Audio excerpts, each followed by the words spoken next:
ಎಲ್ಲ ಸ್ಕಿನ್ನಿನ ಪ್ರಾಬ್ಲಮ್ಗೆ ಒಂದೇ ಕ್ರೀಮ್. ಗಜ್ಜಿ ಆದ್ರೂ ಒಂದೇ ಕ್ರೀಮ್, ಗಾಯ ಆದ್ರೂ ಒಂದೇ ಕ್ರೀಮ್, ಸ್ಕಿನ್ ಡ್ರೈ ಆದ್ರೂ ಒಂದೇ ಕ್ರೀಮ್, ಏನಾದ್ರೂ ಗುಳ್ಳೆ ಬಂದ್ರೂ ಒಂದೇ ಕ್ರೀಮ್. ಸೊ ಪೌಷ್ಟಿಕ ಆಹಾರ ಅಂದ್ರೆ ಫ್ರೂಟ್ಸ್ ಮತ್ತೆ ವೆಜಿಟೇಬಲ್ಸ್, ತರಕಾರಿ, ಹಣ್ಣು ಹಂಪಲುಗಳನ್ನ ಸಾಕಷ್ಟು ತಿನ್ಬೇಕು. ಆಗ ಸ್ಕಿನ್ ಗ್ಲೋ ಆಗಿರ್ತದೆ, ಹೆಲ್ದಿ ಆಗಿರ್ತದೆ. ಒಂದು ಫಂಕ್ಷನ್ಗೆ ಹೋಗಿದ್ದೆ, ಅಲ್ಲಿ ಒಂದು ಸಣ್ಣ 3-4 ವರ್ಷದ ಮಗುವಿಗೆ ಸಹ ಫುಲ್ ಮೇಕಪ್ ಹಾಕಿ, ಫುಲ್ ಲಿಪ್ಸ್ಟಿಕ್, ದಪ್ಪ ಲಿಪ್ಸ್ಟಿಕ್ ಹಾಕಿ ತಂದಿದ್ದಾರೆ. ಮಕ್ಕಳಿಗೆ ಅಂತಹ ಮೇಕಪ್ ಎಲ್ಲ ಅಗತ್ಯ ಇದೆಯಾ?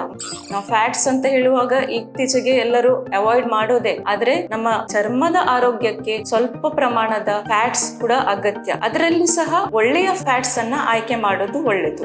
ಈಗ ಸ್ಕಿನ್ ಬಗ್ಗೆ ಮಾತಾಡುವಾಗ ತುಂಬಾ ಕನ್ಫ್ಯೂಷನ್ ಇರುವಂತಹದ್ದು, ಯಾವ ಪ್ರಾಡಕ್ಟ್ಸ್ ಅನ್ನ ಯೂಸ್ ಮಾಡಬೇಕು ಸ್ಕಿನ್ನಿಗೆ ಅಂತ ಹೇಳಿ.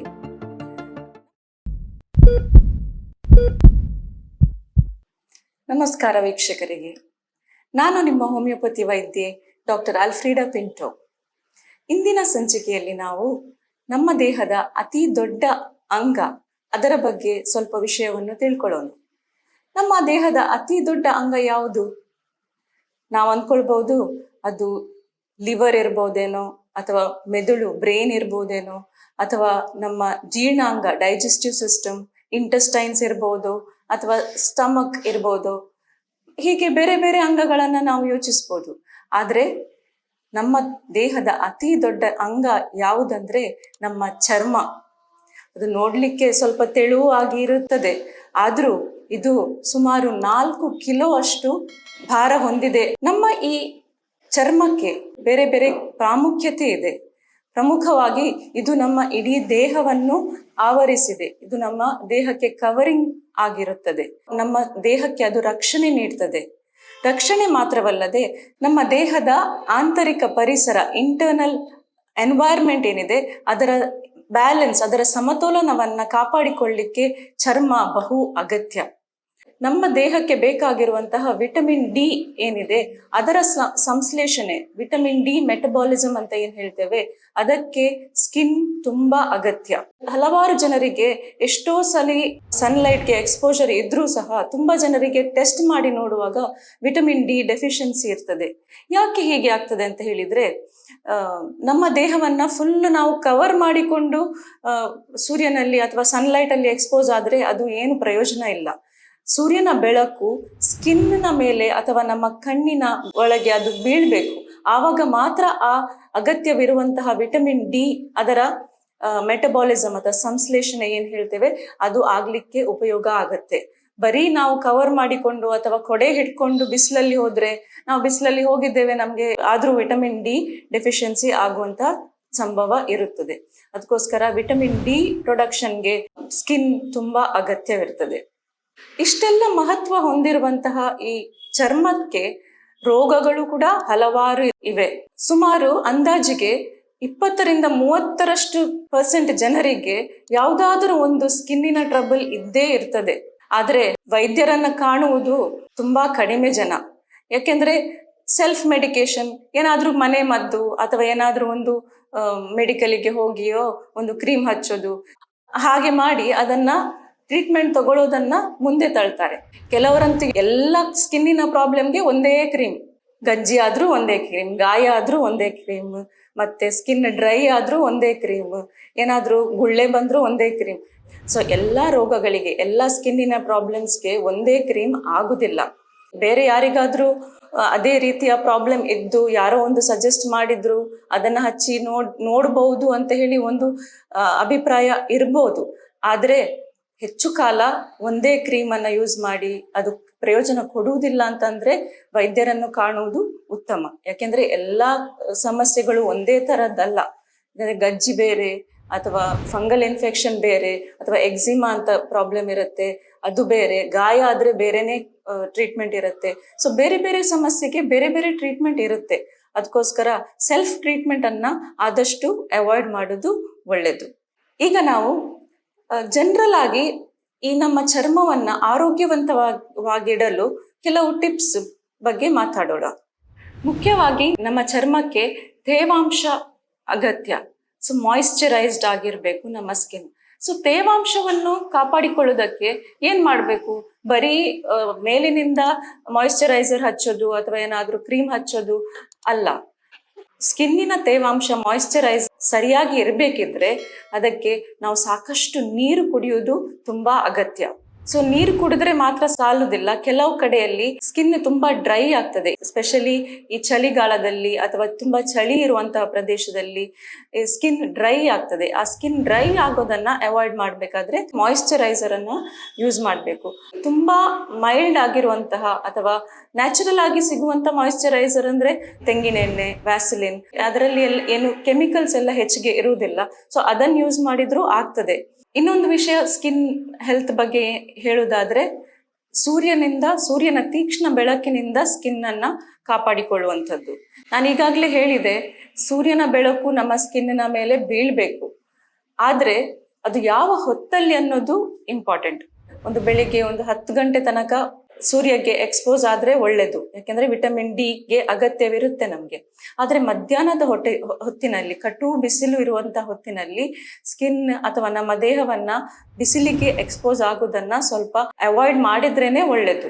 ಯಾಕೆಂದ್ರೆ ಅದು ಸ್ಕಿನ್ ಡ್ರೈ ಆಗ್ಲಿಕ್ಕೆ ಅಥವಾ ಸ್ಕಿನ್ನಿನ ಬೇರೆ ಬೇರೆ ಟ್ರಬಲ್ ಆಗ್ಲಿಕ್ಕೆ ಸಂಭವವಿದೆ. ಅದಕ್ಕೋಸ್ಕರ ಮಧ್ಯಾಹ್ನ 10 ರಿಂದ 3 ಗಂಟೆ ತನಕ ಸ್ಕಿನ್ ಅನ್ನ ಡೈರೆಕ್ಟ್ ಸೂರ್ಯನ ಬೆಳಕಿಗೆ ಎಕ್ಸ್ಪೋಸ್ ಆಗೋದನ್ನ ಅವಾಯ್ಡ್ ಮಾಡ್ಬೇಕು. ಅದಕ್ಕೋಸ್ಕರ ನಾವು ಕೆಲವು ಸಿಂಪಲ್ ಟಿಪ್ಸ್ ಅನ್ನ ಯೂಸ್ ಮಾಡ್ಬೋದು. ತುಂಬಾ ಸುಲಭವಾದಂತಹ ಮೆಥಡ್ ಅಂದ್ರೆ, ನಾವು ಬಿಸಿಲಿನಲ್ಲಿ ಹೋಗುವಾಗ ಒಂದು ಕೊಡೆ ಹಿಡ್ಕೊಳ್ಳೋದು, ಛತ್ರಿ ಹಿಡ್ಕೊಳ್ಳೋದು.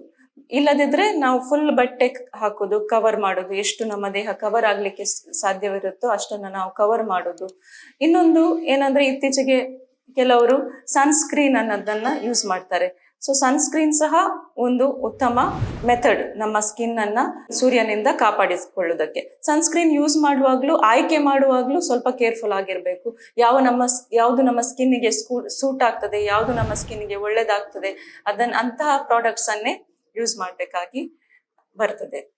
ಸೊ ಇಷ್ಟು ಮಾತ್ರವಲ್ಲದೆ, ನಮ್ಮ ಸ್ಕಿನ್ ತುಂಬಾ ಆರೋಗ್ಯಕರವಾಗಿ ಇರಬೇಕಾದ್ರೆ ಒಳ್ಳೆಯ ಪೌಷ್ಟಿಕ ಆಹಾರ ಸಹ ಇಂಪಾರ್ಟೆಂಟ್ ಆಗಿರ್ತದೆ.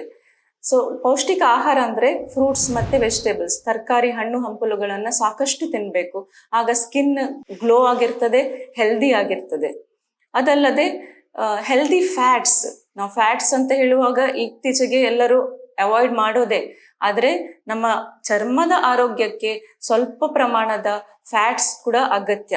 ಅದರಲ್ಲಿ ಸಹ ಒಳ್ಳೆಯ ಫ್ಯಾಟ್ಸ್ ಅನ್ನ ಆಯ್ಕೆ ಮಾಡೋದು ಒಳ್ಳೆಯದು. ಈ ಬೀಜಗಳಿಂದ ಬರುವಂತ ಫ್ಯಾಟ್ ಇರ್ಬೋದು, ಅಥವಾ ಫಿಶ್, ಮೀನು, ಅದರಿಂದ ಬರುವಂತ ಫ್ಯಾಟ್ ಇರ್ಬೋದು. ಹಾಗೆ ಬೇರೆ ಬೇರೆ ಟೈಪಿನ ಫುಡ್ ಇದೆ. ಆದಷ್ಟು ಒಳ್ಳೆಯ ಫ್ಯಾಟ್ಸ್ ಅನ್ನ, ಗುಡ್ ಫ್ಯಾಟ್ಸ್ ಅನ್ನ ಆಯ್ಕೆ ಮಾಡಬೇಕು. ಈಗ ಸ್ಕಿನ್ ಬಗ್ಗೆ ಮಾತಾಡುವಾಗ ತುಂಬಾ ಕನ್ಫ್ಯೂಷನ್ ಇರುವಂತಹದ್ದು, ಯಾವ ಪ್ರಾಡಕ್ಟ್ಸ್ ಅನ್ನ ಯೂಸ್ ಮಾಡಬೇಕು ಸ್ಕಿನ್ನಿಗೆ ಅಂತ ಹೇಳಿ. ನಮ್ಮ ಹಳೆ ಕಾಲದವರು ಯಾವುದೇ ಪ್ರಾಡಕ್ಟ್ಸ್ ಅನ್ನ ಯೂಸ್ ಮಾಡ್ತಿರ್ಲಿಲ್ಲ. ಆದ್ರೆ ಇತ್ತೀಚೆಗೆ ಯಾವ ಪ್ರಾಡಕ್ಟ್ಸ್ ಯೂಸ್ ಮಾಡೋದು, ನಾವು ಚಂದ ಕಾಣ್ಬೇಕು, ಬೇರೆಯವ್ರ ತರ, ಎಲ್ಲರ ತರ ಒಂದು ಬ್ಯೂಟಿಫುಲ್ ಆಗಿ ಕಾಣ್ಬೇಕನ್ನೋದು ಎಲ್ಲರ ಆಸೆ ಇರ್ತದೆ. ಸೊ ಹೀಗಿರುವಾಗ ಬೇರೆ ಬೇರೆ ಮೇಕಪ್ ಪ್ರಾಡಕ್ಟ್ಸ್ ಇರ್ಬೋದು, ಅಥವಾ ಸ್ಕಿನ್ ಕೇರ್ ಪ್ರಾಡಕ್ಟ್ಸ್ ಅಂತ ಹೇಳ್ತೇವೆ, ಅದನ್ನೆಲ್ಲ ಯೂಸ್ ಮಾಡ್ತಾರೆ. ನಾವು ತುಂಬಾ ಕೇರ್ಫುಲ್ ಆಗಿ ಯೂಸ್ ಮಾಡಬೇಕು. ಈಗಾಗಲೇ ನಾನು ಹೇಳಿದಾಗೆ ಅದನ್ನ ಆಯ್ಕೆ ಮಾಡುವಾಗ ನಮ್ಮ ಸ್ಕಿನ್ನಿಗೆ ಯಾವ ಪ್ರಾಡಕ್ಟ್ ಸೂಟ್ ಆಗ್ತದೆ ಅದನ್ನೇ ಯೂಸ್ ಮಾಡಬೇಕು. ಮತ್ತೆ ಆದಷ್ಟು ಪ್ರಾಡಕ್ಟ್ಸ್ ಅನ್ನ ಕಡಿಮೆ ಯೂಸ್ ಮಾಡಿದ್ರೆ ಒಳ್ಳೇದು. ಈಗ ಮೇಕಪ್ ಪ್ರಾಡಕ್ಟ್ಸ್ ಅಂತ ಹೇಳಿದ್ದು, ಕೆಲವರು ಹೇಳ್ತಾರೆ ನಾನು ಬ್ರ್ಯಾಂಡೆಡ್ ಪ್ರಾಡಕ್ಟ್ಸ್ ಅನ್ನೇ ಯೂಸ್ ಮಾಡ್ತೇನೆ, ಅದು ಒಳ್ಳೇದು, ಈ ಚೀಪ್ ಪ್ರಾಡಕ್ಟ್ಸ್ ಆದ್ರೆ ಅದರಲ್ಲಿ ಏನೆಲ್ಲ ಪ್ರಾಬ್ಲಮ್ಸ್ ಬರ್ಬೋದು ಅಂತ ಹೇಳಿ. ಯಾವುದೇ ಪ್ರಾಡಕ್ಟ್ ಆಗಿರ್ಲಿ, ಅದರಲ್ಲಿ ಇರುವಂತದ್ದು ಕೆಮಿಕಲ್ಸೇ. ಅದು ಬ್ರ್ಯಾಂಡೆಡ್ ಪ್ರಾಡಕ್ಟ್ಸ್ ಆಗಿರ್ಬೋದು ಅಥವಾ ಕಡಿಮೆ ವೆಚ್ಚದ ಪ್ರಾಡಕ್ಟ್ಸ್ ಆಗಿರ್ಬೋದು. ಆದ್ರೆ ಸೈಡ್ ಎಫೆಕ್ಟ್ಸ್ ಅಂತ ಹೇಳಿದ್ರೆ, ಸಡನ್ ಆಗಿ ಇಮಿಡಿಯೇಟ್ಲಿ ಕಾಣುವಂತ ಸೈಡ್ ಎಫೆಕ್ಟ್ಸ್ ಈ ಸ್ಕಿನ್ ಅಲರ್ಜೀಸ್. ಕೆಲವರಿಗೆ ಒಂದು ಪ್ರಾಡಕ್ಟ್ ಹಾಕಿದ ತಕ್ಷಣ ಏನಾದ್ರೂ ಇರಿಟೇಷನ್ ಆಗೋದು, ಕೆಂಪಾಗೋದು, ಸ್ಕಿನ್ ಡ್ರೈ ಆಗೋದು, ಇದೆಲ್ಲ ಸಮಸ್ಯೆ ಬರುವಂತದ್ದು. ಇದು ಇಮಿಡಿಯೇಟ್ ಇಫೆಕ್ಟ್ ಅದರದ್ದು. ಇದು ಕೆಲವು ಕಾಸ್ಟ್ಲಿ ಪ್ರಾಡಕ್ಟ್ಸ್ ಅಲ್ಲಿ ಇದು ಇರ್ಲಿಕ್ಕಿಲ್ಲ. ಆದ್ರೆ ಯಾವುದೇ ಪ್ರಾಡಕ್ಟ್ ಅನ್ನ ಲಾಂಗ್ ಟರ್ಮ್ ಆಗಿ ತುಂಬಾ ಅತಿಯಾಗಿ ಯೂಸ್ ಮಾಡಿದ್ರೆ ಅದರ ಲಾಂಗ್ ಟರ್ಮ್ ಎಫೆಕ್ಟ್ಸ್ ಏನಿದೆ ಅದು ಯಾವುದೇ ತರಹದ ಪ್ರಾಡಕ್ಟ್ ಇಂದಲೂ ಬರುವಂತ ಚಾನ್ಸಸ್ ಇದೆ. ಪ್ರತ್ಯೇಕವಾಗಿ ಇತ್ತೀಚೆಗೆ ನಾವು ನೋಡ್ಬೇಕಿದ್ರೆ, ನಾನು ಒಂದು ಫಂಕ್ಷನ್ಗೆ ಹೋಗಿದ್ದೆ. ಅಲ್ಲಿ ಒಂದು 3-4 ವರ್ಷದ ಮಗುವಿಗೆ ಸಹ ಫುಲ್ ಮೇಕಪ್ ಹಾಕಿ, ಫುಲ್ ದಪ್ಪ ಲಿಪ್ಸ್ಟಿಕ್ ಹಾಕಿ ತಂದಿದ್ದಾರೆ. ಮಕ್ಕಳಿಗೆ ಅಂತಹ ಮೇಕಪ್ ಎಲ್ಲ ಅಗತ್ಯ ಇದೆಯಾ? ಮಕ್ಕಳು ಹೇಗಿದ್ರೂ ನೋಡ್ಲಿಕ್ಕೆ ಚಂದ ಇರ್ತಾರೆ. ಸೊ ಕೆಲವ್ರ ಮಕ್ಕಳಿಗೆ ಇಂಟ್ರೆಸ್ಟ್ ಇರ್ತದೆ, ತಾಯಿ ಹಾಕುವಾಗ ನಾನ್ ಸಹ ಹಾಕ್ತೇನೆ, ನನ್ಗೆ ಸಹ ಸ್ವಲ್ಪ ಮೇಕಪ್ ಹಾಕ್ಬೇಕು ಅಂತ ಹೇಳಿ. ಬಟ್ ಎಷ್ಟೇ ಅಂದ್ರೂ ಅವರ ಸ್ಕಿನ್ ಅನ್ನೋದು ಅದು ಸೂಕ್ಷ್ಮ. ಮಕ್ಕಳ ಯಾವುದೇ ಅಂಗ ಅದು ಇಟ್ ಈಸ್ ವೆರಿ ಸೆನ್ಸಿಟಿವ್, ಸೂಕ್ಷ್ಮ. ಅದು ವಾಶ್ ಮಾಡಿ ತೆಗೆದ್ರು ಅದು ಹಾಕಿದಷ್ಟು ಟೈಮ್ ಅದು ಸ್ವಲ್ಪನಾದ್ರೂ ನಮ್ಮ ದೇಹಕ್ಕೆ ಅಬ್ಸಾರ್ಪ್ಷನ್, ಸ್ಕಿನ್ ನಿಂದ ಅದು ಅಬ್ಸಾರ್ಪ್ಷನ್ ಆಗ್ತದೆ. ಮತ್ತೆ ಲಿಪ್ಸ್ಟಿಕ್ ಎಲ್ಲ ಮಕ್ಕಳಿಗೆ ಹಾಕುವಾಗ ಅವರು ಊಟ ಮಾಡುವಾಗ ಅದೆಲ್ಲ ಹೊಟ್ಟೆಗೆ ಹೋಗ್ತದೆ. ಸೊ ಇದರಿಂದಾಗಿ ಏನು ಸಮಸ್ಯೆ ಆಗ್ತದೆ, ದೊಡ್ಡದೇನು ಪ್ರಾಬ್ಲಮ್ ಆಗ್ತದೆ ಇಮಿಡಿಯೇಟ್ ಆಗಿ ಏನಾಗ್ಲಿಕ್ಕಿಲ್ಲ. ಬಟ್ ಅದು ಹೆಣ್ಣು ಮಕ್ಕಳು ಬೆಳೀತಾ ಬೆಳೀತಾ ಇತ್ತೀಚೆಗೆ ನಾವು ನೋಡ್ಬೇಕಿದ್ರೆ ಈ ಹಾರ್ಮೋನ್ ಪ್ರಾಬ್ಲಮ್ಸ್, ಹಾರ್ಮೋನ್ ಅಸಮತೋಲನ ಆಗೋದು ಅಥವಾ ಪೀರಿಯಡ್ ಅಲ್ಲಿ ಪ್ರಾಬ್ಲಮ್ ಆಗೋದು, ಬೇಗ ಪೀರಿಯಡ್ ಆಗೋದು ಇತ್ತೀಚೆಗೆ ಈ ಹೆಣ್ಣು ಮಕ್ಕಳಲ್ಲಿ ಕಂಡು ಬರುವಂತ ಪ್ರಾಬ್ಲಮ್ ಆಗಿದೆ. ಸೊ ಇದಕ್ಕೆಲ್ಲ ಒಂದು ಕಾರಣ ಈ ಮೇಕಪ್ ಪ್ರಾಡಕ್ಟ್ಸ್, ಅತಿಯಾಗಿ ಮೇಕಪ್ ಪ್ರಾಡಕ್ಟ್ಸ್ ಅನ್ನ ಯೂಸ್ ಮಾಡುದು ಅಂತ ಹೇಳಿ ಕೆಲವು ಅಧ್ಯಯನದಲ್ಲಿ ಇದು ಕಂಡು ಬಂದಿದೆ. ಅದಕ್ಕೋಸ್ಕರ ಆದಷ್ಟು ಈ ಪ್ರಾಡಕ್ಟ್ಸ್ ಅನ್ನ ಯೂಸ್ ಮಾಡೋದನ್ನ ಕಡಿಮೆಗೊಳಿಸುವ. ಒಂದು ಫಂಕ್ಷನ್ಗೆ ಹೋಗುವಾಗ ಅಪರೂಪಕ್ಕೆ ಒಂದು ಹಾಕಿದ್ರೆ ಪರವಾಗಿಲ್ಲ, ಬಟ್ ಅದೇ ಮಕ್ಕಳಿಗೆಲ್ಲ ಸ್ವಲ್ಪ ಈ ಪ್ರಾಡಕ್ಟ್ಸ್ ಅನ್ನ ಅತಿಯಾಗಿ ಹಾಕೋದನ್ನ ಅವಾಯ್ಡ್ ಮಾಡಿದ್ರೆ ತುಂಬಾ ಒಳ್ಳೇದು. ಮತ್ತೆ ಪ್ರಾಡಕ್ಟ್ಸ್ ನಾವು ಸಿಲೆಕ್ಟ್ ಮಾಡುವಾಗಲೂ ತುಂಬಾ ಜೆಂಟಲ್ ಆಗಿರುವಂತಹ ಸೂಕ್ಷ್ಮವಾದಂತಹ ಪ್ರಾಡಕ್ಟ್ಸ್ ಅನ್ನ ಸಿಲೆಕ್ಟ್ ಮಾಡೋದು ಒಳ್ಳೇದು. ಅಷ್ಟೇ ಅಲ್ಲದೆ ಆರೋಗ್ಯಕರ ಸ್ಕಿನ್ಗೆ ಕೆಲವು ಬೇರೆ ಅಂಶಗಳು ಕೂಡ ಇದೆ. ನಮ್ಮ ಲೈಫ್ ಸ್ಟೈಲ್ ಅಲ್ಲಿ ಕೆಲವು ಚೇಂಜಸ್ ಅಂದ್ರೆ ಒಳ್ಳೆಯ ನಿದ್ರೆ ಕೂಡ ಸ್ಕಿನ್ ಆರೋಗ್ಯಕ್ಕೆ ತುಂಬಾ ಅಗತ್ಯವಿರ್ತದೆ.